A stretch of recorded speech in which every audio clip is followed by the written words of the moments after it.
Hello बच्चों, let's read the question. So question says that write down the bond line structure of the following.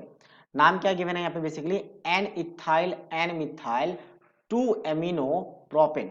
तो name से हम structure कैसे बनाएंगे? तो नेम का पहले आपके पास जो बेसिक रूल होता है उसको समझ लेते हैं. नेम लिखने के लिए सबसे पहले लिखा जाता है प्रीफिक्स. प्रीफिक्स का मतलब जो एज अ मेन चेन में ना हो, एज अ सब्स्टिट्यूएंट्स के फॉर्म में हो, उसको लिखा जाता है. फिर हम यहाँ पे लिखते हैं वर्ड रूट. वर्ड रूट ये बता दी कि number of carbon main chain में कितने हुआ, वर्ड रूट से पता चलता है. फिर लिखता है यहाँ पे सफिक्स प्राइमरी, यानी कि सफिक्स प्राइमरी में क्या आएगा, एन एन या आइन आता है.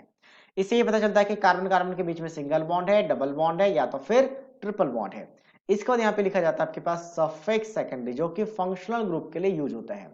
अब उल्टा देखेंगे, यानी एन लिखा हुआ है मतलब कोई फंक्शनल ग्रुप नहीं है. एन यहाँ पे लास्ट आपके पास कार्बन कार्बन में सिंगल बॉन्ड है और इसके बाद सफिक्स सेकेंडरी नहीं है, मतलब आपके पास यहाँ पे क्या होगा, सिर्फ फंक्शनल ग्रुप, कोई भी फंक्शनल ग्रुप नहीं होगा.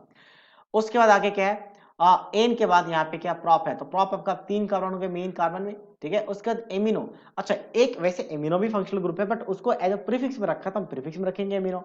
तो एमिनो क्या होता है आपका, नाइट्रोजन रखा जाता है. नाइट्रोजन, इसके साथ वैलेंसी कुछ भी आ सकती है, तो सेकंड पोजीशन में नाइट्रोजन होगा. मिथाइल और इथाइल क्या है, मिथाइल मतलब CH3 एज ए आपके पास कैसा होगा, प्रीफिक्स मतलब एज ए सब्स्टिट्यूएंट्स होगा, और इथाइल भी एज ए सब्स्टिट्यूएंट्स होगा.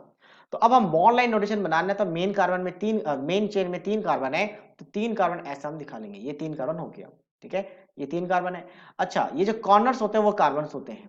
उसके बाद हाइड्रोजन को कभी भी बॉन्ड लाइन नोटेशन में नहीं दिखाते, बाकी जो भी एटम्स होंगे उनको यहाँ पे इंक्लूड करेंगे. काउंटिंग कर लेते हैं, इसको फर्स्ट मानते हैं, इसको सेकंड मानते हैं, इसको थर्ड मानते हैं. तो सेकंड पोजीशन में एमिनो ग्रुप है, तो सेकंड पोजीशन में एमिनो ग्रुप मतलब नाइट्रोजन ग्रुप रहेगा. और इस पे एक एन मिथाइल एंड इथाइल, तो उस एन पे ही इथाइल है और मिथाइल है. तो इथाइल मिथाइल को भी हम चाहे तो बॉन्ड लाइन नोटेशन में दिखा सकते हैं कुछ इस तरीके से. ठीक है, ये रहा इथाइल. इथाइल के लिए 2 कार्बन, मिथाइल के लिए 1 कार्बन, तो एक सिंगल लाइन दिखा दो, मिथाइल बन जाएगा. 2 लाइन दिखाएंगे तो इथाइल बन जाएगा.